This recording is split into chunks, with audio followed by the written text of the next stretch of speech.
What's up, you ghouls and gals? Welcome to Respawn Aim Fire, the Kick-Ass to Reverend Gaming Podcast. I'm one of your hosts, Adam, biggest ghoul in the schoolyard, Gumbert. And today we have with us Chad.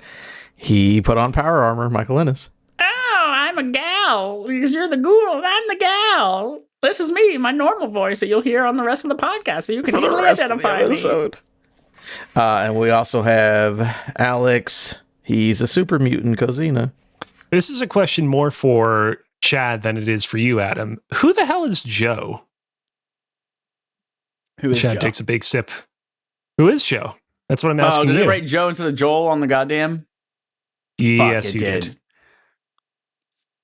I was like, I guess there's some guy called Joe that we're going to talk about on today's episode. Joe. And so you know I Joe from reposted it Rafter Dark. on Blue Sky. Joe from Rafter Dark. I guess That's I do. Joel's friend that throws up a lot. This episode will be us trying to figure out who Joe is, I suppose. You'll find that out with us live on twitch.tv/Respawn Aim Fire Monday evenings. Well, I guess Wednesday this week at 8:30 Eastern. It'll come to YouTube and podcast services at a later date. Enjoyed that. Let's see. Housekeeping. Your barf game for January and February is Returnal. Write in your thoughts for us to read on the show, and we always want to have an open seat for anyone that wants to guest upon it. Do it. Patreon early access episode for February is coming soon. We will be recording that in the coming days. Enjoy. We definitely have Patreon. more than a few stories that we're dying to share on that particular episode. At least we'll two. leave it at that. Because that's more than one. Moving on to our main quest. Updates on the Steam Machine. This is hot off the presses. It's so hot. Ow. So I hot. burned my hands. By the way, I was watching a cooking show. You guys will both know this because you guys are both cooks. Maybe Cozy more than Chad. What is up with the skillets that have metal handles? Are you not always afraid the minute you touch it, you're going to burn the shit out of yourself? I know they're designed not to burn you, but I feel like this is dangerous every time I look at one of those. I saw a kid baking with a fucking metal handle. I'm like, that kid's going to kill himself. Thoughts? I mean, this is one of those things where I actually kind of regret the fact that I don't have like a more educated answer prepared for this. I sure. Go for it then. The metal handles to frying pans are for people who aren't fucking pussies and who have man hands and who have worked in the fields gathering rocks and things and making their hands all tough. Rocks in the fields, huh? Yeah, all those men who work in the quarry and like, where do you think gravel comes from? It doesn't just appear. They got to go gather rocks from the fields. No, it's actually it depends on the type of metal that they use. So the metal in the handles is often aluminum, which dissipates heat very, very quickly, which is why, like, if you cook something in the oven with aluminum foil and you take it out, the aluminum foil is immediately cold. Gotcha. Okay, cool. I didn't know. I was worried for those children, but it's fine. And also because the handle is offset and usually is shaped in such a way where there's a very like thin section of the handle before it branches out a little bit. Usually it's a lot more difficult for heat to travel from the bottom of the pan to the extremity of the handle. So usually, unless you put the whole cast iron pan in the oven, the handle is not going to be that hot. All right. That is a lesson in convection, everybody. All right. Updates on the Steam Machine. Andy Robinson from VGC. Valve has confirmed that the rapidly increasing price of PC components has delayed its announcement of Steam Machine and Steam Frame pricing and release dates. In a blog post published Wednesday, Valve said it still plans to release its console-like PC and VR headset in the first half of the year, but they will need more time to land, quote, to land on concrete pricing and launch dates that we can confidently announce. All of this coming up is a quote from them talking about the Steam Machine. When we announced these products in November, we plan on being able to share specific pricing and launch dates by now, but the memory and storage shortages you'll likely heard about across the industry have rapidly increased since then. Our goal of shipping all three products in the first half of the year has not changed, but we have work to do to land on concrete pricing and launch dates that we can confidently announce. Being mindful of how quickly the circumstances around both of these things can change, we will keep you updated as much as we can as we finalize those plans as soon as possible. So still coming. We don't know the price because literally between November and January, the fucking prices changed that much. In RAM, I think is the main thing. But thanks, anyways. Obama. Yeah, they announce when they announced these things. Didn't they announce like March as the date, or was it like I think they just said early 26. Did I say early? I don't think we've never gotten an actual release date. I feel So like I heard March. Let me look it up. I'm going to Google. I think people assume March. I don't think that they ever said March. March. Did they say that or what? That's what I'm typing into Google right now.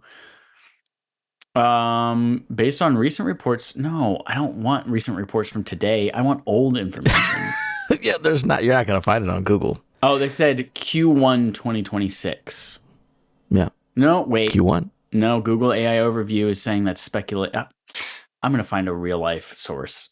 Not you do that. Cozy, you tell us why he does that. So while you figure that out, Chad, I just want to do a quick little diversion. So earlier when we were talking about skillets, I went and looked up images of skillets to form the, very cogent argument I had earlier about convection Christian and rock whatnot. band skillet? Did you find a picture of them too? So that's the thing. I looked up skillet. The first photo, what do you think the first photo is when you look up skillets? Is it the piece of cookware, or is it this Christian rock band that was formed in Memphis, Tennessee in 1996?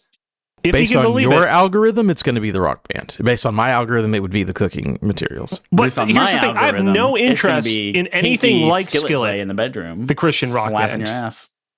I have far more. The Google algorithm knows that I like to cook a lot. I like to bake a lot. So I don't know why it didn't immediately just show me a skillet, the cookware.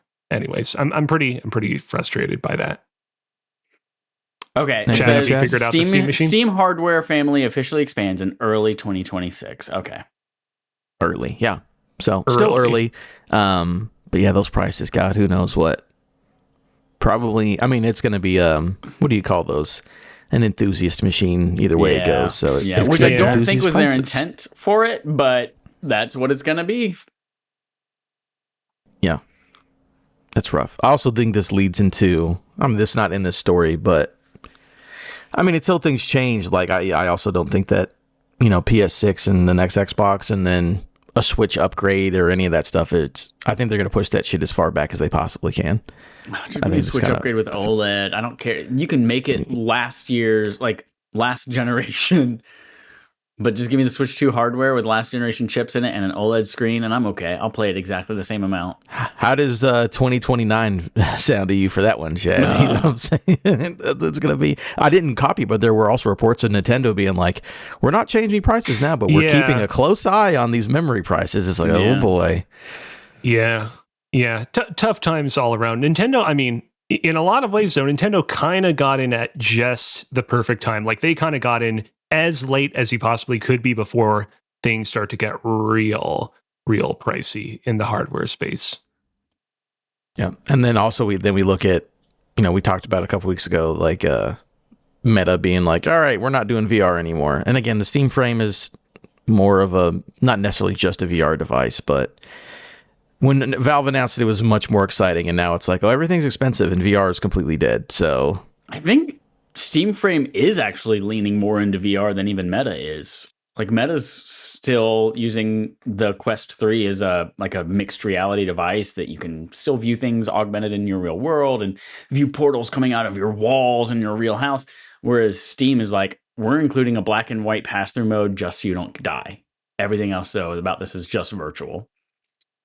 Yeah, but people are just going to use it as like a big fake TV screen because VR games are not plentiful. You know what though? I thought when they announced PlayStation VR 1, I thought, damn, I'm going to use this and I'm going to play fucking Uncharted 2 in an enormous theater on a huge screen. But the reality is, y'all, when you get that big in VR, well, in those days, who knows what lenses and things that or displays that the Steam Frame will be using, but the resolution's not great. Like, you're going to have a much worse time. It's going to be much less quality than if you were to just play it on your regular ass TV, but just get close to it. But what if I'm on a plane and want to be obnoxious to everybody around me? Okay. First of all, I'm sure it's going to have, it has an external battery pack, yeah? Or no, it's built into the headset, I don't know. All these planes now saying you can't plug into your lithium-ion battery packs anymore. No, I'm just saying you as a person would be annoying with a headset on your head, like looking around playing a video game on a plane. Like controller in hand, just like, oh, you imagine playing so Beat Saber big. in a middle seat? Just punching a child next to you. That'd be great. All Oh right. man. Great, good stuff. We're moving on to playtime. Talking about playtime. Chad, what does any of this mean? Okay. Let me remember for a little bit. Okay. So for those at home, right now in Chad's playtime section, Chad has LIVR, then another line he has JFG, and then he has BRONSF. Okay, So let me start you by, at home let me can start play with the one along that's with not us even on the and list. try to figure Arc out what they Raiders. are. We played Arc Raiders. Let me tell you. It's invisible. Joel and I, we've been in the same weekly like leaderboard in the trials of Arc Raiders for the last 2 weeks together. So we've had the exact same score because we also only play together because we're basically married now. And so we last week got into the 3x promotion territory. So we got promoted 3 times in that week, and now we are one away from being in the top 1,000 Arc Raider players on the planet. So that's going to happen this week, bitches. And then, so aside from Arc Raiders, I've also been playing a lot of Bronasef, which is the best racer on Nintendo 64, and that is Diddy Kong Racing, y'all. Oh. Yeah. So I got my analog pocket, not analog pocket, analog 3D several weeks ago. But I played a little bit of Diddy Kong Racing on it, but there was just an update a few days ago that allows Nintendo Switch Online controllers to work now natively on the system without having to buy like this weird adapter and only use it on the second player port, et cetera, et cetera. So now you can use the Nintendo Switch Online controllers for it, which I have 2 of. And so I was like, cool, let me boot back up this little Diddy Kong Racing, this DKR. And that game, fucking, we all know it rocks, but it also is like super difficult. Like the whole conceit of the adventure mode is you beat every track in all 4 of the worlds. And then after you beat the track, you go race the boss of that thing who has like some shtick, whether they, leave mines in the road or whether they, fucking have snowballs coming off the side of the mountains at you, whatever it might be. And then after you beat the boss, then you have to go beat all 4 levels again, but you have to get 6 or 8 silver coins during the race and finish in first. And the silver coins are like littered all over the map. So that's a little bit more of a challenge. And then you have to beat a harder version of the boss. And then you have to do a trophy challenge, which is basically a knockout tour where you do all of the races back to back and you have to come in first. And so I've done that now on 2 worlds and I've gotten most of the silver coins by now. And that shit gets tough. Whenever you have to go find these 8 silver coins that are like kind of hidden in these off the path kind of stuff, like that stuff gets tough. I don't remember it being that difficult when I was a kid because there's a rooster character you can unlock by getting all the silver coins, and we fucking had that rooster, but I know I wasn't that good at that game. So I'm just surprised that I was able to do that. Question for you. Who is your preferred character in this game? Because while you've been talking, I've been going over the Wikipedia article for this game to refamiliarize myself with the playable characters of the title. And I'm curious, which of these many colorful characters you find yourself drawn to? So I can tell you who I don't play as. Fucking never played as stupid little turtle, Franklin. His name's not Franklin, but Franklin is a turtle that everyone's familiar with. Turtle. Tip-Tup Turtle. It's Franklin. Did not play as the Badger. Emma. Did not play as... Emma. Did not play as who? There's this like Badger character with goggles on his head. Stupid looking doofus. Bumper the Badger. Bumper the Badger. Currently, I'm a Diddy Kong purist because I've grown to love Diddy Kong in my old age. He's my favorite of the Kongs. So now I'm a Diddy Kong purist. But long ago, when I was first playing this game, this was before Banjo-Kazooie the game existed. This was before Conker existed in his own game. And so both of those are playable characters, and I would play as Conker occasionally. That was one of my go-tos as a kid. And then the rooster, the big old rooster, whenever you get that done. There's one other person there, some girl. Who's the girl character? Because you had to have one token girl animal. Right. Let's see. So there's Banjo the Bear. We already went over him. Conker. You got Diddy. You got Crunch the Kremling. You got Tip-Tup the Turtle. TT the Stopwatch. Wait, Crunch is actually like a Donkey Kong Kremling? I didn't know that was like a according to the Wikipedia article. Rare, according to the Wikipedia article, Crunch, it's basically Diddy recruits all these other animals to help him out. And Crunch isn't really like his ally. He just follows Diddy wherever he goes. And so he's like, well, you might as well just participate in this if you're going to be constantly following me around. I would have played more as Crunch if I knew he was a legit, like, licensed. I think the token girl character you were talking about is Pipsy the mouse. Yep, Pipsy, the fucking mouse with her little polka dotted bow. Yep. Pipsy, Emma. Yeah, so that game fucking rocks. So by the time we talk again next week, I'll probably have like 100%ed it, gone to the pig world in space, and fucking beat that fucking pig to a pulp. So yeah, played more of that. I just got in the mail today. I got my 8-bit dough translucent orange N64 controller as well, which is dope. So that's the best racer on Nintendo 64. Then I also played Leon in virtual reality, aka Resident Evil 4 remake on PlayStation VR 2. In a few weeks, we have a little known game coming out called Resident Evil Requiem, except for the Q is a 9, so it's Resident Evil Requiem. And so we know that Leon is a part of this, and I wanted to just refamiliarize myself with a little bit of Leon's journey. And I had not played Resident Evil 4 since our Barf episode where we played the remake of it a while ago, and then before that, the Wii. And so I played a little bit of VR Resident Evil 4 last year sometime, like literally like an hour and a half. And I was just like, oh man, this is so cool. You feel like a badass whenever you're like reloading the weapons. And this game was like remade for VR. It's not just we're porting your perspective into Leon's eyes.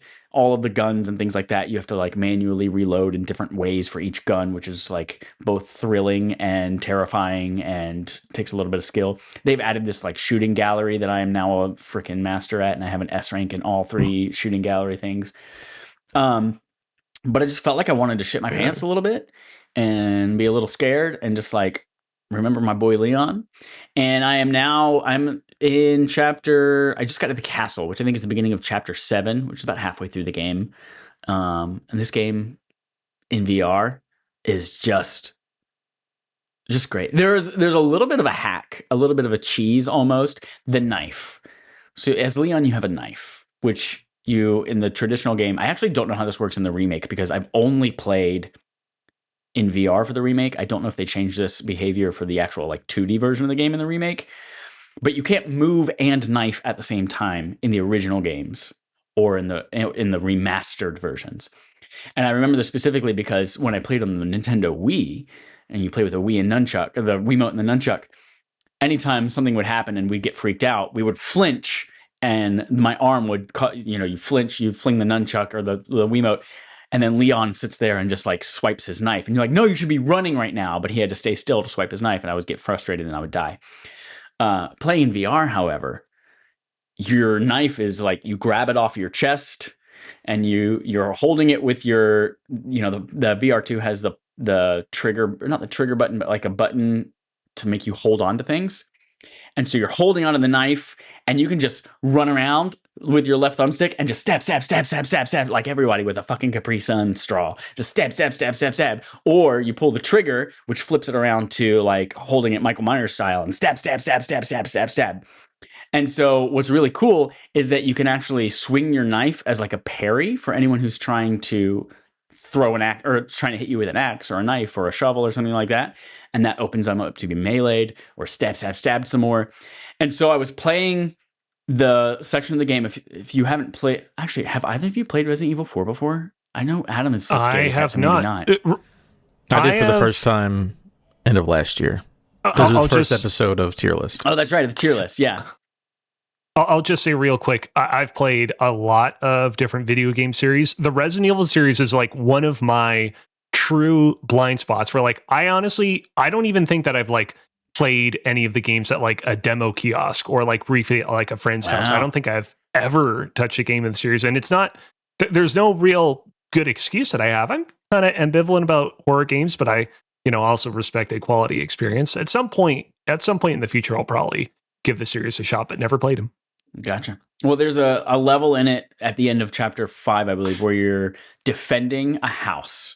You're in this house and you and this other guy, and there's just a bunch of Las Plagas busting in through the windows, coming in upstairs, got ladders against the house, and you just got to run around and like kill them as they're coming in, run upstairs, push the ladders down as they keep pushing them against the house. You just try to buy yourself more time. And I played this problem. It's always been, every time I've played this game, that's always been the part that's like a slog, and I fucking suck at that part. And I was like, why is this so hard, this part of this, every single time? No different here. Get in, play 4 or 5 times, get fucking demolished by this big bull guy with a hammer at the end.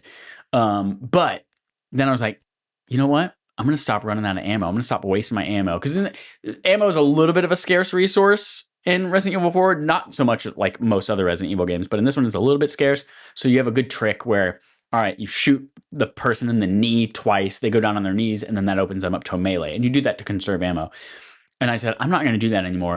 I'm just going to grab my combat knife and just stab everywhere I go. People are trying to come in the window, and I'm just stabbing them. And I got through. It was great. So if you're playing this in VR, just stab a bunch. You got to repair your knife pretty frequently every time you see, what are you buying? That guy, the stranger. But yeah, cool game. Great game. I'm going to finish it soon. Real I'm sure. quick, before you talk about your next game, I was racking my brain, and I remembered that, in fact, I have played the demo for one Resident Evil game, and that game was Resident Evil Revelations on the 2. 3DS. Oh, I was close. No, not Resident Evil Revelations 2. It was the original on the DS. And I remember the demo being decent, but I also remembered it being a little tough to control on the 3DS with its lack of twin stick support. Yeah. And I never played the full game. So yeah, beating that. Well, I am going to beat that in preparation for Resident Evil Requiem. And then we have one more game on here to talk about. And this one is, I wish he was here to talk about it just because of how much he loves it. This is Joel's favorite game. And this is Highguard. Y'all. Joel's favorite game, huh? Joel's favorite game. I'm going to text him right now and see what he says. He loves it. In fact, I wouldn't text him right now, because if you ask him about it, it's going to bring up too many good memories, and he won't be able to concentrate on whatever he's doing. I don't know, like driving home or like doing his wife or whatever he's doing. Just like, so don't bring it up. But he loves this game so much. I wish he could talk about it, but I have to talk about it for him. We played this game. We promised we would give 2. It's blurry. I can't see what it says. Oh, yeah. I just texted Joel at 8:50 p.m. What's your favorite game?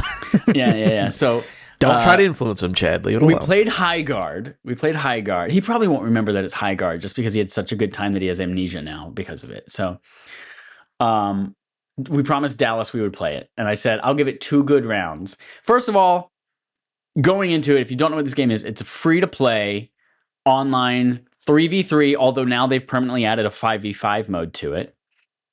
And it's not quite like any other 3v3 or 5v5 game that I've played. It's got a little bit of Overwatch in it, where you've got heroes that you choose with different skill sets in it. It's got a little bit of, I don't know, I don't play a lot of games in this genre, but basically the conceit of the game is there's a big map, and you have a base on either end, your base, the enemy's base. And there's a period of you're going out into the large open map, and you are finding armor and weapons, things to bolster yourself. You do a little bit of like pre-defense of your base, almost like Rainbow Six Siege style, where you choose, all right, you've got a limited number of like walls you can reinforce. Which ones do you want to reinforce to keep people from coming into your base and exploding it? And so you do a little bit of that, and then there's that whole go out and find armor and weapons kind of phase where you're out there riding your bears and your ponies and your all sorts of different creatures. And then and while you're out in the world, it's a shared world. So like if you come across the other team, you could start fighting. You might not ever see them during this phase of it.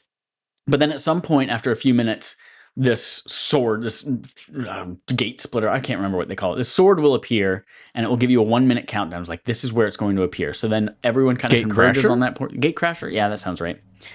Everyone kind of converges on this one point to try to get the gate crasher. It's kind of like a capture the flag. And you have to bring it to the other team's base to open a hole in their defenses. Once one team has successfully, and of course you can kill the person carrying it, pick it up and bring it back the other way, like that kind of thing.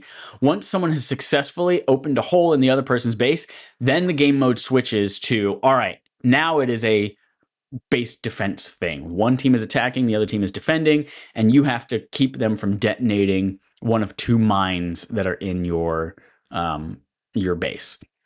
And so there's a little bit of that. And if you successfully fend them off, your base has a health bar. And so if they don't get to destroy it all in one run and you successfully fend them off, then it goes back into the kind of out in the world thing where, okay, let's build back up a couple of walls, maybe go find more defenses, go out and explore. And maybe this time we get into their base a little bit. So these matches could be over in one round.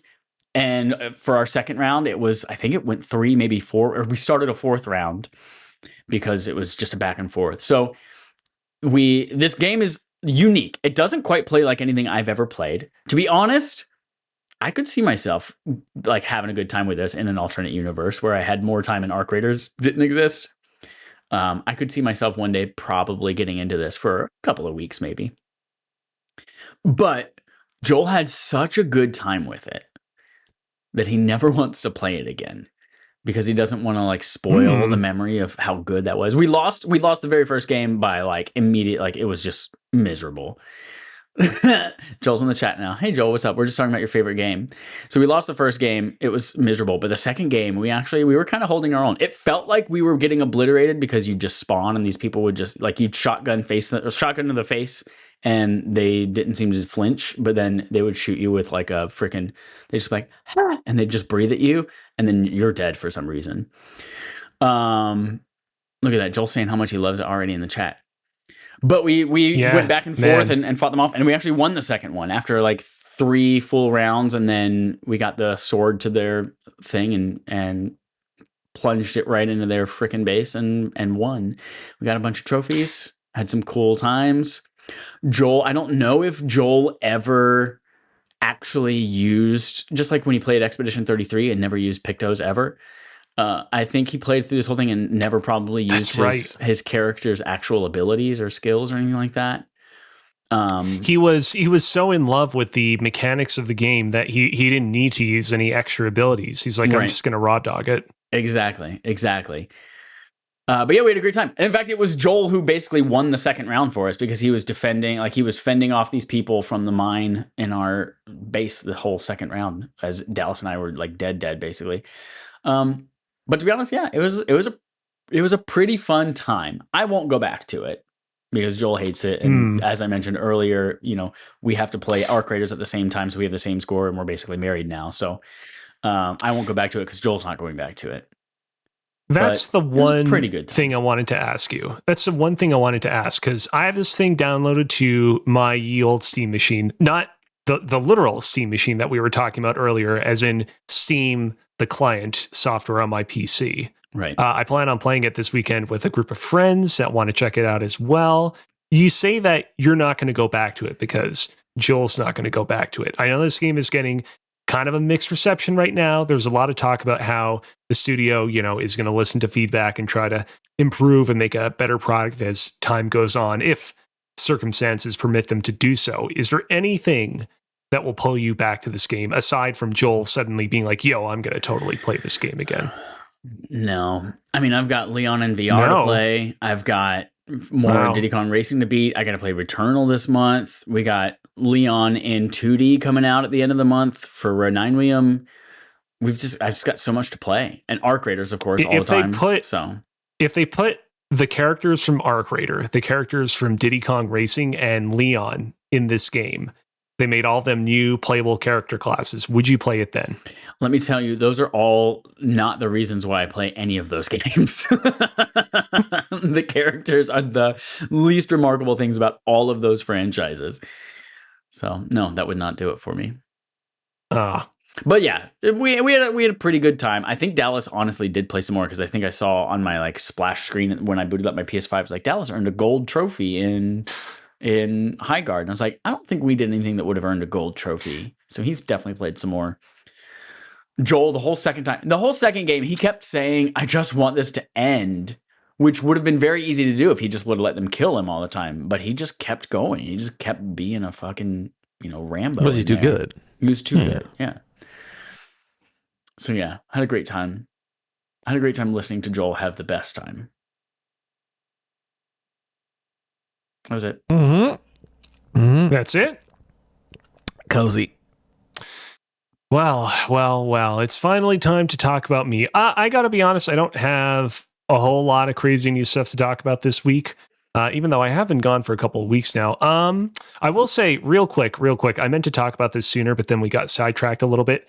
I'm still hung up on Skillet, the Christian rock band that we were talking about at the beginning of the show. Here's the thing that annoys me. If you go on their Wikipedia page and you scroll down, their logo looks awfully a lot like the Skrillex logo. Right. And I'm just upset that anyone would attempt to appropriate Skrillex's logo like that, because Skrillex is cool. That's what you have to do to get people into the Church of God. You have to trick them into Jesus, and then boom, once they understand that they're saved now, they think they're listening to Skrillex, and then it's about Jesus instead. I'll be honest, I didn't understand that Skrillex or that Skillet was a Christian rock band until probably 6 to 8 months after I had been like blasting Comatose out my car's speakers. I was just like, fuck yeah, because I'm not a person who like really internalizes or listens to words in music. I'm just more about the music itself. And so, yeah, when I was like, somebody told me it was a Christian band. I was like, what are you talking about? And then I went back and thought about the words. I was like, oh, fuck. I've been blasting Jesus music out my car. God damn it. Throw the whole car away. I got tricked into praising God. I got tricked into Jesus. I just can't believe that they would besmirch the noble name of Skrillex in this matter. I'm very upset. Although now I wonder if that's why they recommended Skillet to me first and foremost, because I've definitely listened to some Skrillex in my day, and I wonder if they're like, well, he listened to Skrillex, maybe they'll like Skillet next. Oh God. Talking about what I've been actually up to. So I beat and platinumed the main game of Returnal. That happened about like a week and a half ago. Let me tell you, the final grind to get that platinum, not the longest grind that I've ever had to endure to get a platinum in the game. Certainly not the longest grind I've had to endure. Still kind of a grind. I'll definitely have a lot to say and talk about in that regard. I did not touch any of the Ascension content during my main playthrough of the game, because my plan was I'm going to save the main playthrough of the game for January, and then I'll come back in February and begin Ascension. And Ascension I ended up is doing like just that. The multiplayer tower, right?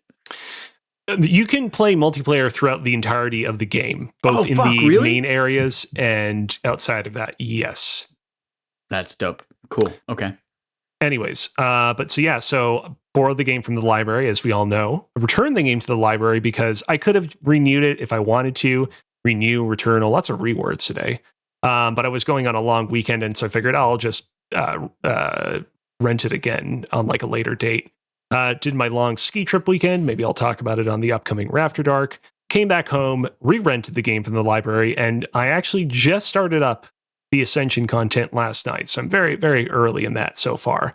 I don't have too much to say so far. I am kind of surprised by how much content there is in the Ascension content, considering it was an entirely free update, because I didn't pay anything extra for it. Anyways, I'll have plenty to say at the end of the month. Before you while go I was on, yes. And I honestly really don't care, because the minute we start talking about white people making music, I just tune the fuck out. But Skrillex is just a person. It's not a band. I assumed it was a band. It's just a man. No, it's just a dude. That's crazy. Just a dude. But it's not even his name. No. Why does he have a logo for a man? It's just a man. Why do you have a logo? You're just a person. That's crazy.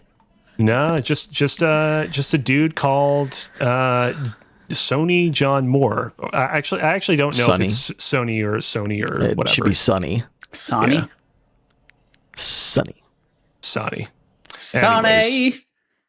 During my ski trip weekend, I brought a couple of Switch games with me to try while I was out and about. One of those games that I gave an honest shot at and ended up putting down was Link's Awakening. As you both know, Link's Awakening got a pretty hefty update on the Switch 2 that really fixed the game's like systemic like screen tearing, frame rate dripping, things like that. Played the game for about 20 minutes, and I was like, man, frame rate here is much improved, but man, I hate how slowly Link moves in this game. It legitimately feels like he's constantly waddling through molasses. And what's frustrating is like, I played Link's Awakening DX, which was the re-release of the game for the Game Boy Color way back in the day, and I don't remember Link moving all that slowly in the original version of the game. I honestly think that this game might actually be slower than that game.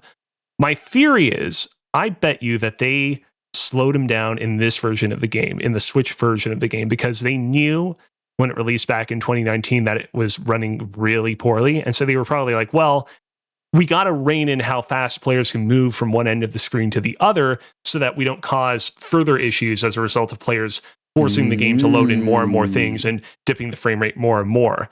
And so it's in this awkward situation on the Switch too, where like the game is in a much better place technically, no frame rate hitches. That's no longer an issue. But the solution that they came up with to mitigate this on the Switch 1, making Link incredibly slow, is still present because they didn't rework the game in that regard. I wonder if part of it is because it's going from a 4:3 aspect ratio to 16:9, and so there's more screen for you to walk on, and it might feel longer to go across a map. Maybe. And anyways, I gave my honest shot at that game, and I ultimately was like, I just can't do this, especially when there are so many other better games demanding my attention. Like Highguard. Well, fun Link's Awakening story. I just texted you all a photo that my mom sent me this morning. Uh-oh. This is a piece of sheet music. She's like, I was going through all of our piano sheet music, and I found this, which is something that I wrote, quote unquote, wrote in middle school. I called it Bronze Warrior. I wrote this song and I brought it into chorus class. And while we were all just like goofing off, doing nothing, I started playing it on the piano. And I was like, this is a song I wrote called Bronze Warrior. Some fucking kid called me out in class. He was like, you didn't write that? That's Zelda. And I was like, no, it's mine. Yes, I ripped it off from Zelda. It is the Windfish song. From Link's Awakening. What a snitch. I know, right? Fucking snitch. I wrote it. It's on paper. I notated it on sheet music paper. I drew those treble clefs. But yeah, I tried to claim it as my own, but no. I was like, yeah, what is Bronze Warrior? He's like, it came to me in a dream after I played my Game Boy in bed. Link's Awakening DX, baby. Anyway, so in lieu of Link's Awakening, I decided to jump back into the Legends decided, gotta slow down. Gotta take a deep breath. Guys, we gotta take a deep breath together if we want to get through this. Are we all taking a deep breath? I hope we are. I just did. Sorry, Adam. Adam really doesn't want to take a deep breath. Hold on, I'm going to do a deep breath, and then we will move on. All right. So yeah, in lieu of Link's Awakening not working, I decided, you know what? I'm going to jump into Pokemon Legends ZA. Check out the Mega Dimension DLC stuff that I didn't really get too far into, and that game remains really great. It's funny. In the weeks between me putting this game down and coming back to it, I've seen a lot of the scuttlebutt online about people not being super enamored with the structure of the DLC. Specifically, they highlight the fact that whenever you go into the Mega Dimension zones, you're largely just revisiting like the same environments over and over and over and over again. And yeah, don't disagree. Would have been cool if they had integrated more unique Mega Dimension environments into the game. But man, this game is it's the dopamine hit that keeps on hitting, catching new Pokemon, taking on new side quests. I want to just say right here, right now, I love the side quests so far in this DLC. Did you play many of the side quests in the Mega Dimension DLC? I played a few of them. The ones that got me like exclusive new like Mega Evolutions, like Zoroark or right. Like some of those other ones. I had pursued those specifically, but I didn't play a lot of the other ones. Because there are so fucking many. Like your map is just littered with exclamation points of people just saying, battle me, battle me. Props to whoever was in charge of coming up with the side quests in the DLC, because some of them are really just wonderfully weird. There's one side quest where basically this guy's like, oh man, I have to manage this like shop and I gotta go check on my Pokemon at home. Can you manage this shop for like an hour? And you just like, you spend like 15 minutes like taking random people's orders. You get like a little small prize at the end, but there's like no meaningful reason to like even have it in the game. It's just like a fun, weird diversion. There have been a lot of really fun little side quest moments like that so far that I've really thought have been pretty fun. And so, yeah, excited to continue to play that. And that is all that I've been up to over the past 2 weeks. Dope. Very cool. Dope. Joel version 1.0. I just don't understand that. All right. Yeah, when I came into the doc, it just like someone had accidentally typed a 1 next to Joel's name and just said Joel 1. And I was like, I'll make this better. I'll make it Joel V 1.0. So hopefully it just expands over time. Yeah, he gets a couple updates. For me, the one thing that I had under embargo is now out, so you can go read my Karen review on GameSandwich.com. Gave that game an 8 out of 10. It's very cool. It's sort of, for anyone who played Baby Steps, or it's the idea of that, like, it's a very difficult game, but its difficulty is telling a story and is like actually important and like wants you to overcome the difficulty in the game. But it's a rock. It's a game about a girl who's trying to climb a mountain because she's a climber, and then there's a lot of story stuff in there. And sounds a lot like Celeste, about a girl who's trying to climb a mountain and the difficulty is part of her journey. All of those things, and it tells a really cool story, and there's really cool mechanics, and there's survival aspects and all that, but you can go read that review. And here's the thing, again, I've been listening to people talk about it or whatever. When people say the name of this game and they say the name Karen, I cannot hear a difference. Your boy's brain is like, you just said the same word. Karen? You sound like you're just saying Karen in a weird way. Karen. Because like people giving Greg Miller shit, he's like, it's not Karen, it's Karen. I was like, he just said the same word twice in a row. No, he was legit. He was saying Karen, but Karen. It's Karen. Karen. But you still see how that sounds like you're just saying Karen with an accent, right? I agree that saying that the word Karen is stupid, but Karen is not how it's pronounced. That is a bitchy white entitled woman. Karen. It's all the same. It sounds the same to me. It's literally like when people are like, it's just like put a C at the beginning. It's like the word air, just the word air, but with C at the beginning and an N on the end. But there's an N at the end of it. Karen.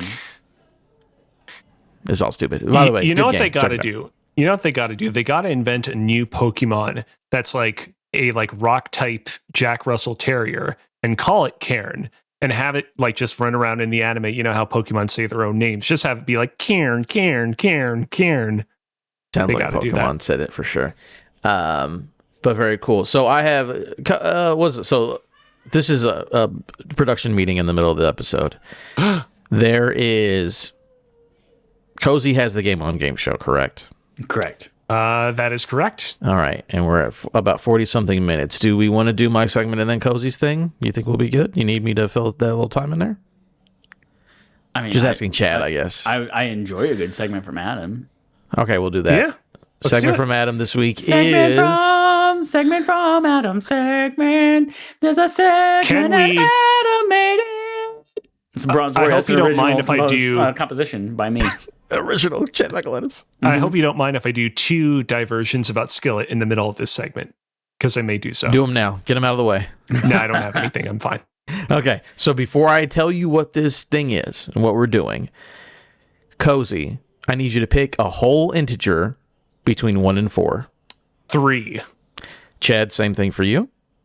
3. Except for 3. Minus 3. Oh, 3 minus 3 is 0. No, 3 is off the board. 1, 2, or 4. What were the boundaries again? 1, 2, or 4. Pick one of those numbers. Oh, so much pressure. 1. Okay, Cozy, give me either 2 or 4. 2. And Chad, you have to take 4. So Cozy was 2 and 3, and Chad was 1 and 4, correct? Yep. Okay, this week on Segment from Adam, we're going to play How Long to Beat the Quiz Show. Oh! You guys have just selected, you're going to play one, you're going to do one of these games. By the way, the game this works, go on howlongtobeat.com. They have, people play games and they put in how much time it takes to beat them. So I'm going to be looking for the answers of main story, main plus sides, completionist, and user score for one of the video games you picked. So here's a little twist on it. You guys are only going to do one game. I will tell you what's your first, because you pick 2 numbers. I'll tell you what the lower option is. I'm like, here's the game. Do you want that? And if you're like, I don't think I can get that in 2 guesses, I want something else, then you have to take the second game that was selected. So it's a bit of a bet on yourself, but if you're not sure on the second one, maybe take the second one. Whatever. As Zac Efron says several times in High School Musical 2, bet on it, bet on it. Very good. Zac Efron, that's a funny man. All right, so Chad, you were 1-4, correct? Correct. All right. Your number one option for how long to beat the game is Fallout New Vegas. So I would need all the information for Fallout. If you don't want Fallout New Vegas, I don't want Fallout I give New you your Vegas. other option. And your other one was number 4, correct? Yes. You are doing Neo 2. Fuck me. My thought process was like, is. I've never beat a Fallout game. I've played maybe 10 hours of Fallout 3. I don't really know how long those are. But then also this is like Obsidian's spin-off. So like I can't even judge it based on Bethesda. So now we'll just go to Neo where I fucking know nothing. Yeah, it is what it is. That's the bet. Bet on it, bet on it. Cozy, you picked number 2 and 3. Number 2 is Diddy Kong Racing. Do you want that or do you want number 3? Question, did you come up with Diddy Kong Racing while we were doing the show? Yeah, I initially had fewer and then I added some more because of what we were talking about. Yeah. You know so what? Do you want Diddy Kong or do you want number 3? Diddy Kong Racing seems like the game that would be deceptively difficult to guess. So no matter what it is, I'm going to go with the other option. All right, Cozy, we'll see. This actually might be good for you. The other option was Metroid Fusion. That is the game you will now be guessing on. I'll take it. All of these are based on either games that are coming out, were talked about on the podcast, or were games covered on the Tier List of Video Game Podcast. That's how those selections were. So yeah, you guys keep control of your points or whatever. So what they'll do is they'll give me a guess on each of the categories. I will tell them if they're within 10, if they're within 5. It goes up or down either way. You're trying to zone in on the number. The closer you are to the number, more points you get. So yeah, Chad is doing Neo 2. Cozy is doing Metroid Fusion. Cozy, we'll go ahead and have you go first. Metroid Fusion, on how long to beat, I need the main story, I need the main plus sides, and I need completionist and user score. I'm going to go. And I round up halves, by the way, just a heads up. Main story, I'm going to go 6. Main plus sides, I'm going to go 12. Completionist, I'm going to go 13. User score, I'm going to go 81. You should put all that down in the document. Yes. Because I'm not going to be able to do that. So it was There we go. So it was 6, 12, 13, and then 81. Yes. All right. Chad, give me your first guesses for Neo 2. Neo 2. Main story, Electric main plus Boogaloo. sides, completionist, and user This score. is, I think, is this like a Japanesey not roguelike, but like a Souls-like? Yeah, kind of. Maybe. Yeah, it's a Yes. Souls-like from Yes. Team Ninja. Mhm. Okay. I'm gonna make some guesses based on that genre and say 16 for main story. Main plus sides is a 28. Completionist is a 40. User score is a 88. Oh, and I should put that in the document. Yeah, put in document here. All What did right, I say? Cozy. 16, 28, 40, 88? That's what I said? I think so. That sounds about right. Yeah. Cozy, your main story is within 5. Your main plus sides is within 10. Your completionist is within 5. Okay. And your user score is within 5. Okay. So tell me what changes you wanna make, if any. Keep it in mind. I'm going to tell Chad his as well. So you just keep it in mind what you think you're going to do. Chad, Yes. your main plus sides completionist are all outside of 10. And your user score is within 5. Cool. Bonk.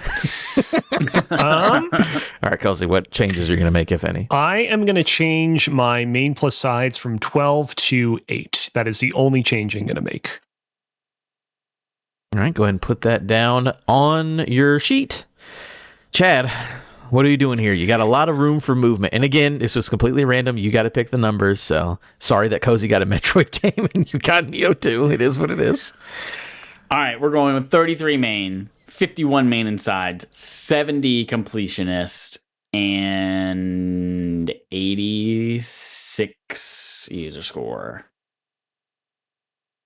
Okay. Cozy. And then remember, if the closer you are to the number that you get, up to 10 points or whatever. Metroid Fusion on howlongtobeat.com. Main story, 5 hours. Mm-hmm. So you get 9 points for being 1 away. Main plus sides, 6 hours. Mm-hmm. Whoa. 8 points. Completionist is 8.5, which means it rounds up to 9. So that would make you, because you guessed 13, so you are 4 away, so you get 6 points.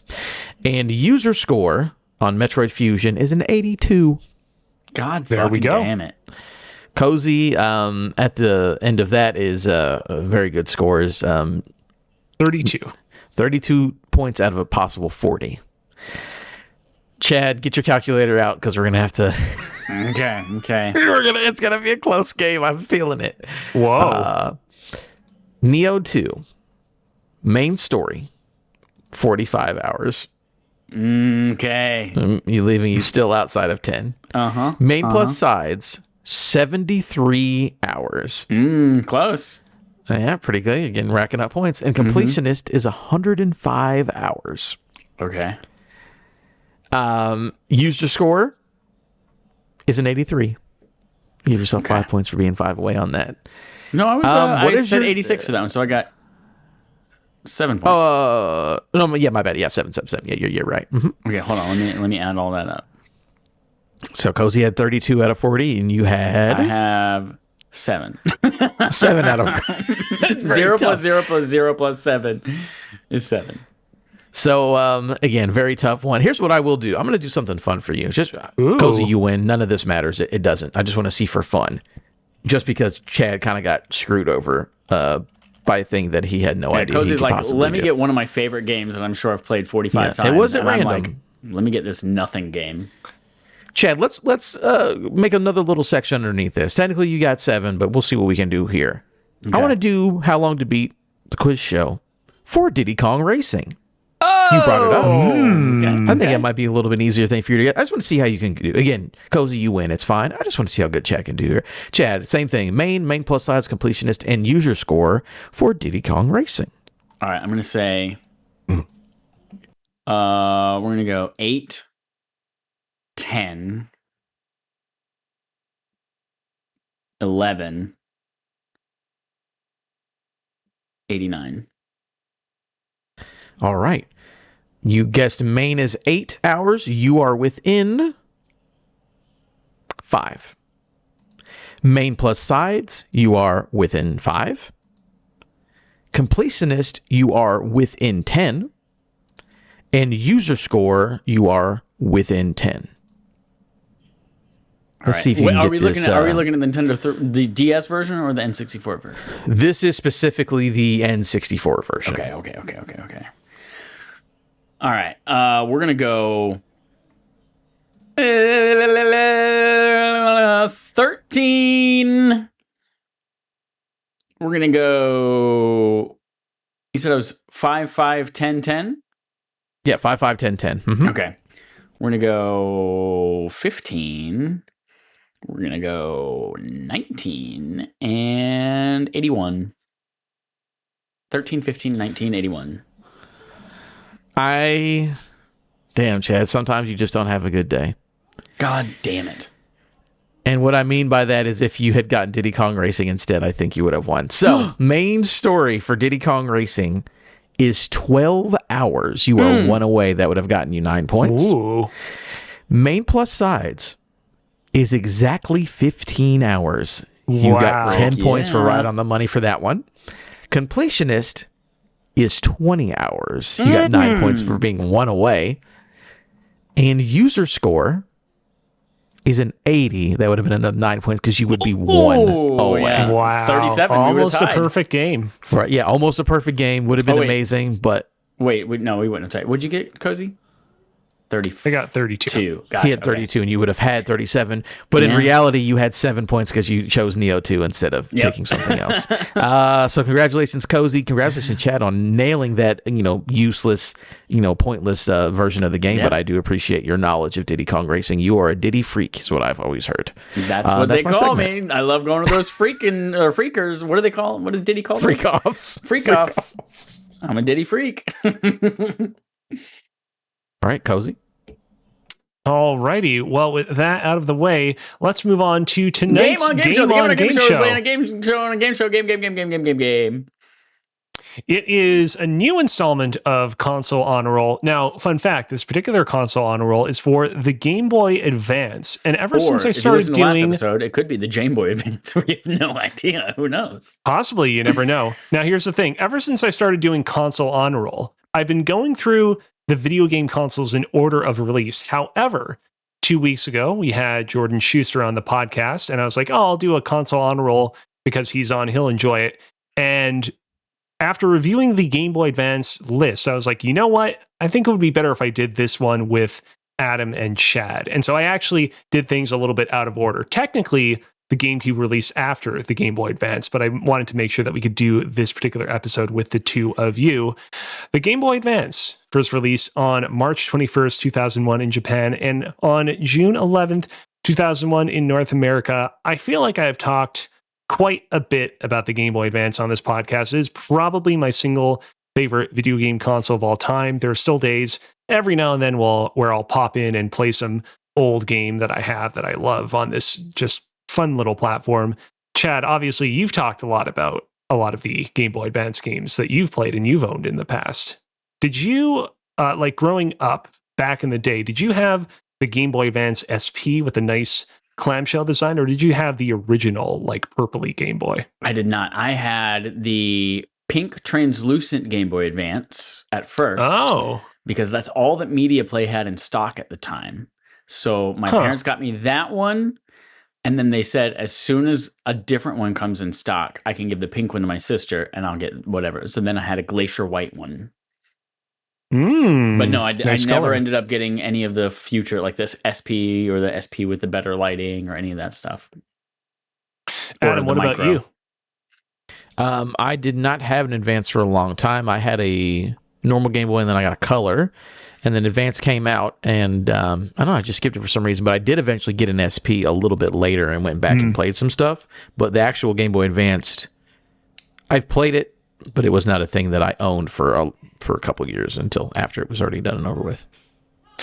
The rules for Console Honor Roll are as follows. I will read off 4 clues per game on the list. Everyone has 2 guesses per game. The fewer clues have been revealed, the more points are received, for a maximum of 5 points if I've revealed 0 clues, up to, or rather, with a floor of 1 point if I've revealed all 4 clues. And each contestant, don't forget, has a lock that they can declare once per game, which means that Chad has a Chad lock, Adam has an Adam lock. Are we ready? Can I clarify something? When listening to the other episode, you all did the say your name thing, which we haven't traditionally done with Console Honor Roll. We just blurted out the game in the game. What are the rules this time? That is a good point. That was something that just kind of arose organically on the prior episode. I don't know if I think Adam started doing it, maybe just to make sure there wasn't any confusion with Jordan being on the show. I think we could just switch back to saying the name of the game if you think you know it. Okay. I think we'll keep it at that. Alrighty. Well, with that out of the way, let's talk about number 10 on the list. The 10th best-selling game on the Game Boy Advance in North America per the NPD Group / Circana is a port of a Super Nintendo game. Clue number 2.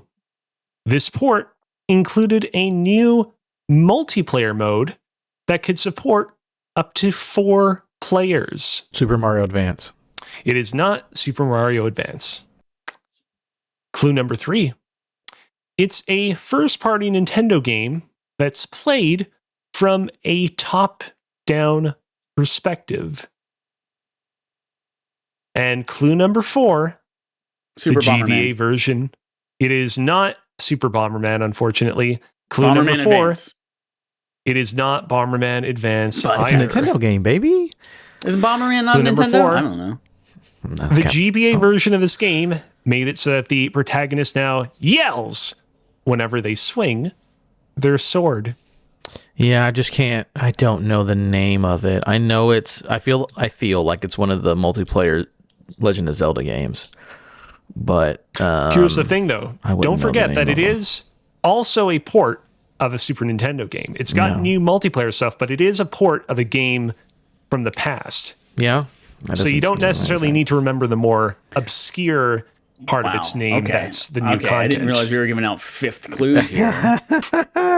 The Legend of Zelda. Hey, no. It sounds like you're Googling it. This looks like you're Googling it. No, I'm looking at my hand. I'm not Googling anything. Legend of Zelda. Oh man, what's the one that everyone likes with the Dark World? 5. I don't care. 4. Legend of Zelda. 3. I don't give a shit. 2, 1. It is not Legend of Zelda. I don't give a shit. It is The Legend of Zelda: A Link to the Past. Link to the Past. Plus 4 Swords. 4 Swords being all that was in my head was Link's Awakening, mode. but I was like, no, that's definitely not it. That's just for earlier in the podcast. I didn't realize they were doing that stupid ass naming scheme all the way back then. Like now, where they're like super like Mario 3D World plus Bowser's Fury, like all that shit. But they were doing that way back then too. Number 9, the 9th best-selling game on the Game Boy Advance in North America per the NPD Group / Circana is a collection of 4 games from the same franchise. Clue number 2. This franchise in question debuted before the launch of the NES. Clue number 3. The first game in this franchise has an infamous glitch called the Level 256 glitch. Namco Museum.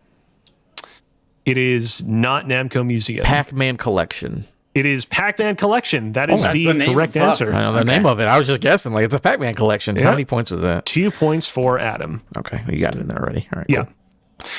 All right, here we go. I have been waiting for the day that we finally got to this particular entry on this particular list. It was the reason why I switched things around and decided not to do this particular list with Jordan Schuster. We have arrived at number 8 on the list. Buckle up. The 8th best-selling game on the Game Boy Advance in North America, per the NPD Group / Circana, is from a series that last appeared on the PlayStation 1 list. Clue number 2. It's a classic arcade game that keeps hopping to more and more platforms. Frogger 2, Frog Harder. Fucking, what was the name of that Frogger game? I can confirm that it is a Frogger. I'm just saying However, Frogger. The subtitles that you have both provided are both incorrect. Frogger Advanced. It is not Frogger Advanced. Chad, don't blurt out anything. I'm going to give you 2 free clues. Okay. Frogger Advanced 2. See if you can ascertain what it is. Actually, you know what?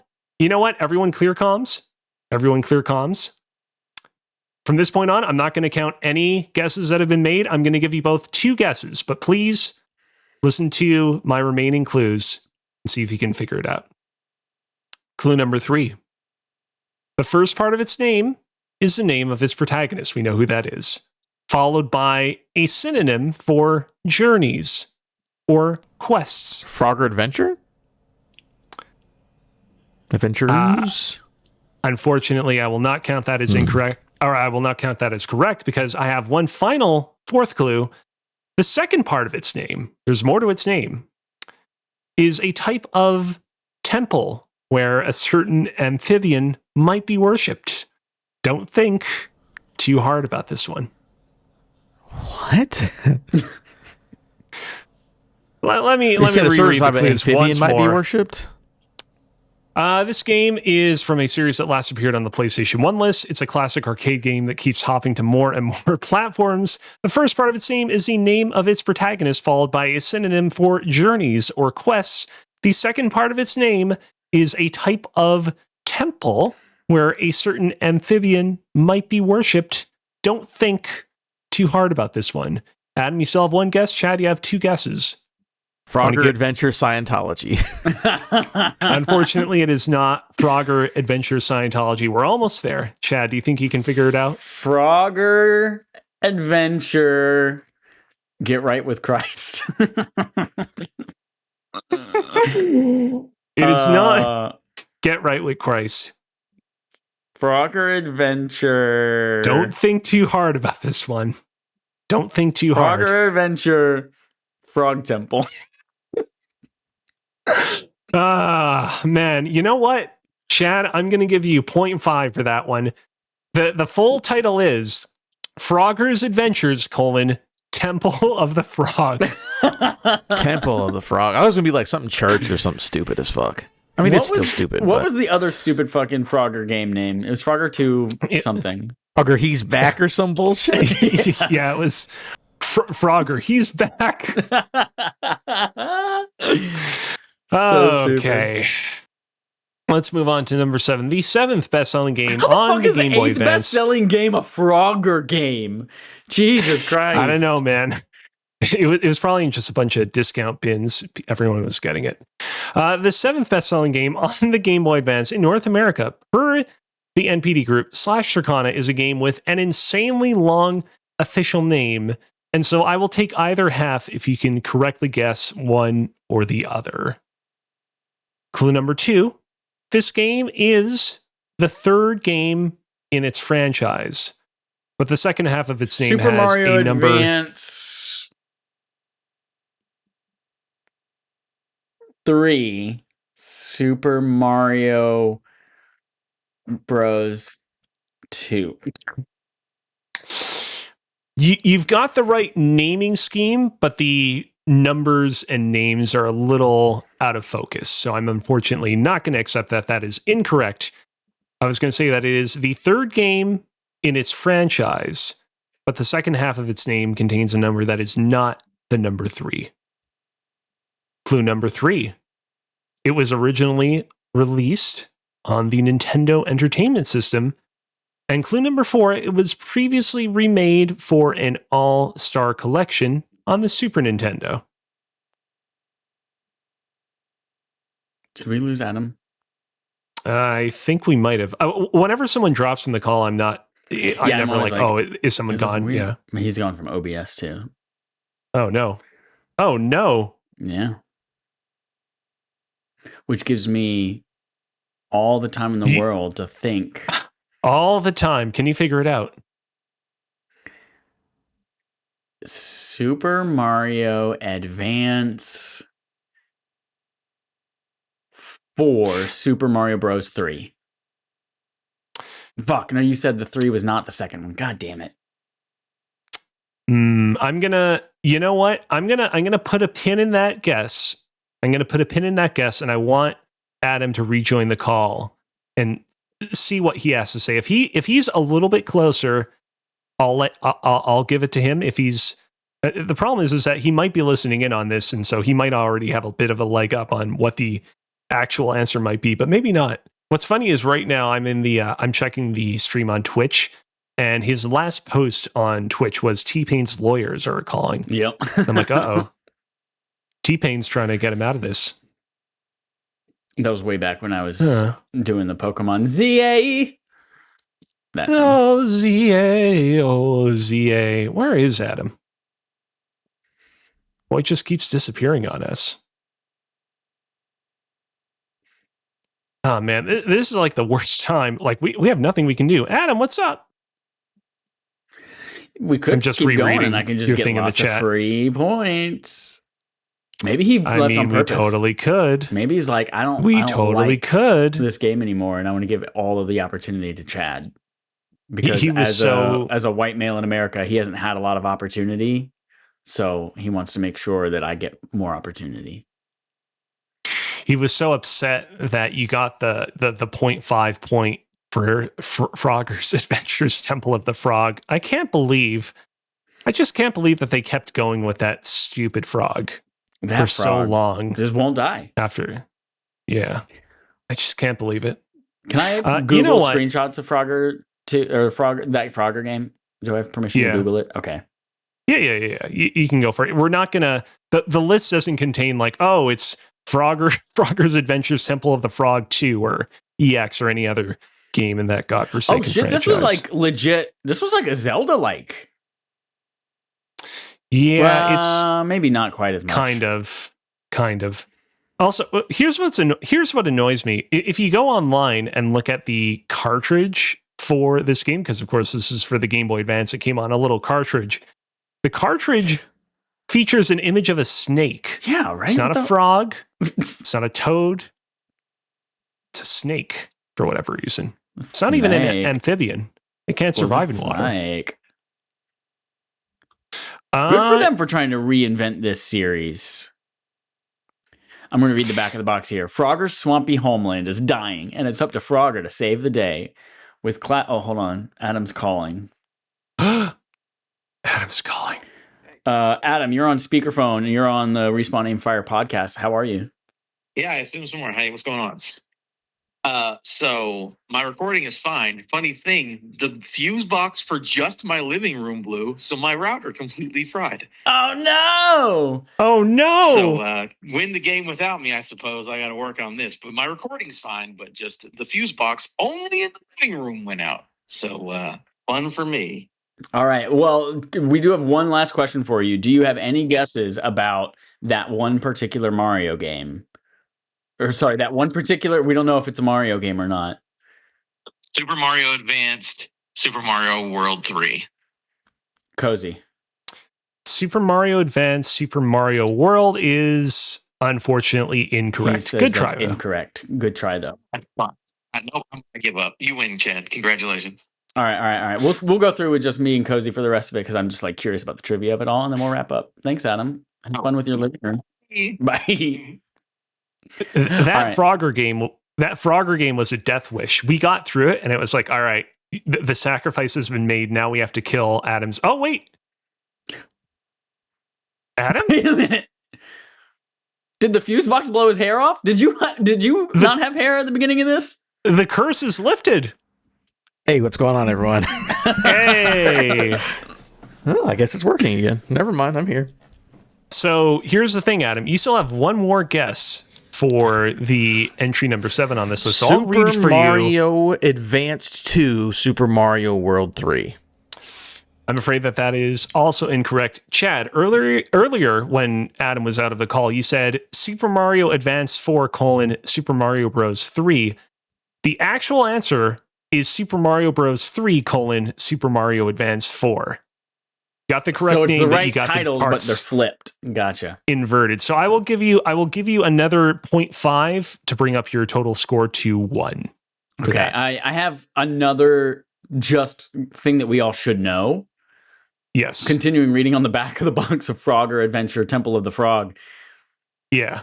His nemesis in this game is the evil Mr. D, which is my nickname for my penis now going forward. So Evil Mr. D. Evil Mr. D.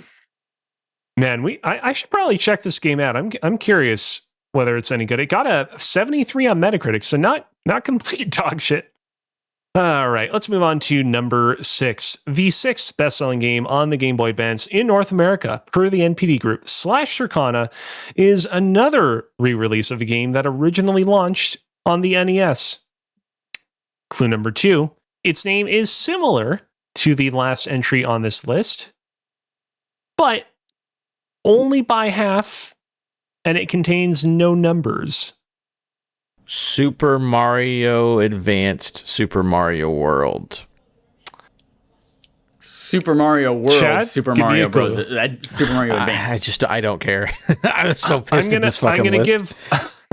Man, this one's a bit of a tough list. I'm going to give it to Adam. It is just Super Mario Advance. And here's what's annoying about it is it's called Super Mario Advance, but it's actually a re-release of Super Mario Bros. 2, but it's not called Super Mario Bros. 2, nor is it called Super Mario Advance, Super Mario Bros. 2. I remember when we had to do the PAX panel with Jacob for the best Game Boy Advance games, having to go through this, and like all of this Mario re-release shit is fucking insane. How many points is that? I will give you 1 point for that. That's fine with me. Alrighty. Number 5. The 5th best-selling game on the Game Boy Advance in North America, per the NPD Group, /Circana, is the 3rd game in its franchise, and it's not a remake or a re-release or anything like that. Clue number 2. Multiple people can play this game's multiplayer offerings, even if only one person owns this game's Mario Kart cartridge. Advance. I'm afraid that is incorrect. Buttholes. Clue number 3. It is a racing game.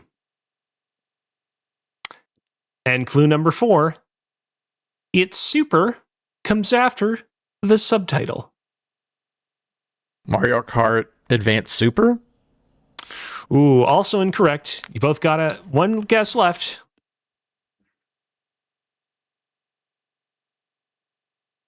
Every other racing game ever is now gone from my brain. I'll read the clues once more real quick. It's the third game in its franchise. The game's multiplayer offerings can be played even if only one person owns this game's cartridge. It's a racing game, and Super comes after the subtitle. F-Zero Super. F-Zero Advance Super. Valiant try, but incorrect. Adam, you think you got it? Mario Kart 3 Super Advanced. Ooh. The key word, the operative word that we were missing here was circuit. It is Mario Kart : Super Circuit. That was the Game Boy Advance Mario Kart game. Wait, I thought you said Super comes after the subtitle. Yeah, it's Mario Kart. Whatever, : Super Circuit. Super Circuit. Super Circuit is the subtitle. Did I? Hold on a sec. Freudian slip. It's not a Freudian slip, is it all? Whatever. You both got it wrong anyways. It doesn't matter. It doesn't matter. You both The fucking suck. fourth best-selling game on the Game Boy Advance in North America, per the NPD Group / Circana, is another collection of several different games, and they're not Mario games. Clue number 2. The games included in this particular collection are all classic arcade titles, but from different franchises. Namco Museum. It is Namco Museum. Congratulations, Chad. You get 3 points for that. Feels good to be on top. And this is Here number we go. 4? Ugh, gross. Yeah. A collection this at is, number 4. It is Fucking kind of Frogger surprising. Temple of the Frog. It was definitely an interesting kind of list to read through. It would be curious. I don't have numbers like for like internationally what sold best on the Game Boy Advance, because I'd imagine that you probably wouldn't, or maybe not, because like the Japanese do like Namco games. They do like Pac-Man. I don't know. I was just surprised to see Namco Museum and Pac-Man chart this high on the list. And Frogger. Anyways. Chad, going into number 3, Chad currently has 4 points. Adam has 3 points. Let's see how things net out from here. Number 3, the third best-selling game on the Game Boy Advance in North America, per the NPD Group / Circana, is another game with an annoyingly long title. I'll once again accept either half of it. Clue number 2, it's a re-release of a game that originally launched on the Super Nintendo. Super Mario Advance 2. Super Mario World 3. That is... I'll accept it based on the second part being correct. It is Super Mario World : Super Mario Advance 2. That is 3 points. I'm pretty sure Jacob made the rule like we're not putting those stupid fucking games on these lists because these things are annoying. I'm putting those words in his mouth. This is the last time we'll ever have to do this on this particular segment, so don't worry. There we go. The second best-selling game. Oh, here we go. The second best-selling game on the Game Boy Advance in North America, per the NPD Group / Circana, is a game with what I think is a shockingly low Metacritic score of 81. Pokemon Perhaps Ruby we've Sapphire. talked about this game's Metacritic score in a prior episode. It is not Ruby and Sapphire, unfortunately. Pokemon Gold and Silver. It is not Gold and Silver. Clue Pokemon number Fire 2. Red, Leaf Green. It is Pokemon Fire Red and Leaf Green. I will give you 4 points for that. And here Adam we Lock. go. Oh, Adam Bubbles. Lock, number 1. The number 1 best-selling game on the Game Boy Advance in North America, per the NPD Group / Circana, was compatible with the Nintendo e-reader accessory. Clue number 2. Despite topping this list, this game sold a fair bit less than some of its prior entries. Pokemon Gold and Silver. It is not Pokemon Gold and Pokemon Silver. Ruby It is Sapphire. Adam Lock. I just said Ruby Is Sapphire broken. before Chad did. You just said you didn't say Pokemon though. I said Pokemon Ruby Sapphire. No, you didn't. You just said Ruby Sapphire. To break this down, I'm going to give you both 3 points, but that means Chad still wins. Why would you do that? Ooh, You know what? Out of protest, I'm not taking your points. I refuse. Gold and silver I'm doing on so. Game By the way, Boy, not the Game Boy Chad's dead. Color, baby. There's this thing in Cozy, just so I can talk to you about football because everyone knows you love football so much. Mm-hmm. In the college football playoffs, you have to get invited. Like the best 12 teams get invited to the playoffs, right? And Notre Dame didn't get invited, so they said, since you're not inviting us to the big main championship playoff, we're not going to play any games at all. And Notre Dame's like, we're not playing your game at all, which is basically what I'm saying to you. Out of protest, I will not take your pity points. You know what? Either we can go with both taking pity points, but you don't want to do that. So instead of that, I do. Well, actually, I'm going like to do that. something. Yes. Chad, you got the pity points. It has to be unanimous, unfortunately. In lieu of that, I'll actually do something that we did last time when Jordan was on the podcast. As you know, I usually collect a small sprinkling of highlights from the rest of the list that didn't make the 10-1 spots. I want you guys to, I'm going to give you both 2 chances to guess one game that is in my 5 highlights that I Can I have ask a for the clarifying Game Boy question? Advance list. You get it right, I'll declare you the winner. Yes. Is Emerald included in the number 1 spot with Pokemon Ruby Sapphire? Or is that its own entry on this list?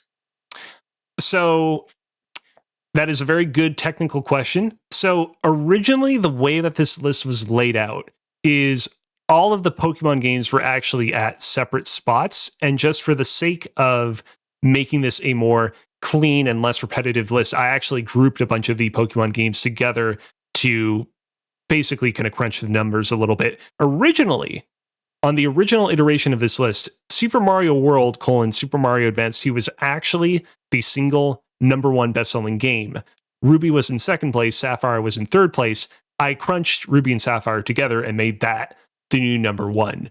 Fire Red was at the number 9 spot. Emerald was at the number 11 spot. And Leaf Green was at number 13. I think Emerald, it's still just barely missed the list. I think it might have been, I don't really know actually. Oh, you know what? Right, yes, I did include it with Ruby, Sapphire, Emerald. Sorry, I did this a week ago or so. So Ruby, Sapphire, Emerald, Fire Red, Leaf Green, those are not included in my highlights. Okay. Highlights, Metroid Fusion. Metroid Fusion is not in the highlights. I'm shocked. I thought he would have put it in there. Absolutely. I will say these are only from 11 to 19. Yeah. Damn. Not Metroid Fusion. Golden Sun. I don't think that's an advanced game. It is. Golden Sun? It is, but it's not in the highlights. I'm gonna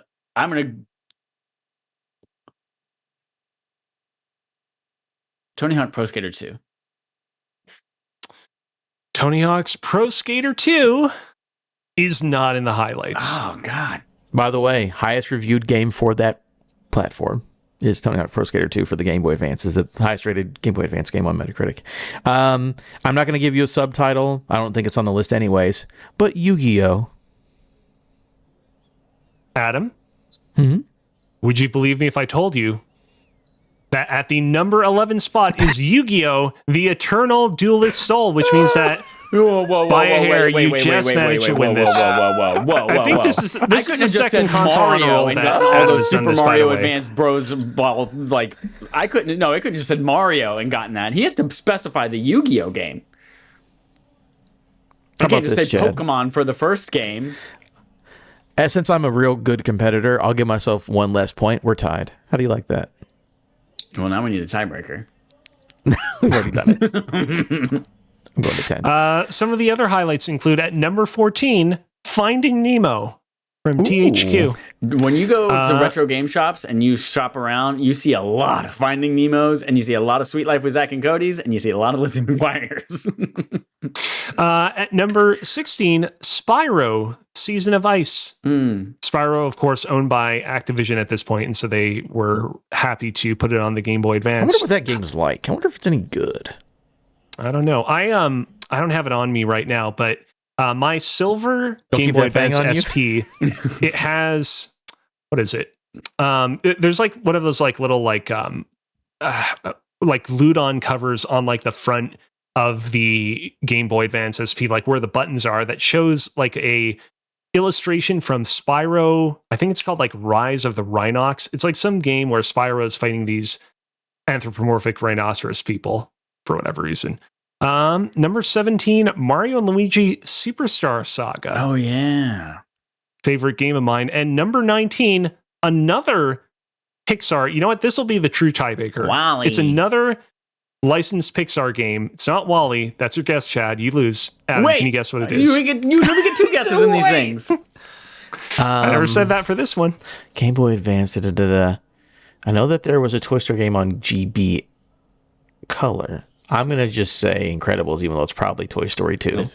It is The Incredibles at number 19.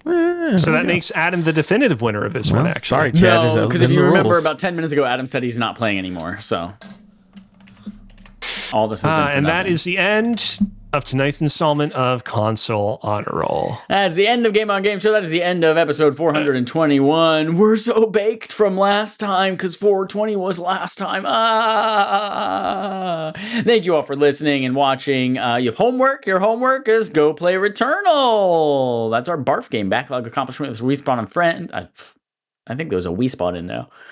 Where's Knuckles? We spawn. Where's Knuckles? Where is he? Go play Returnal as part of our barf game. Go to patreon.com/respawnAimFire, and you're going to get access to, right now, actually, coming up very soon, you're going to get access to an episode where Joel talks about the fact that he was in the ER and why he left against doctor's orders.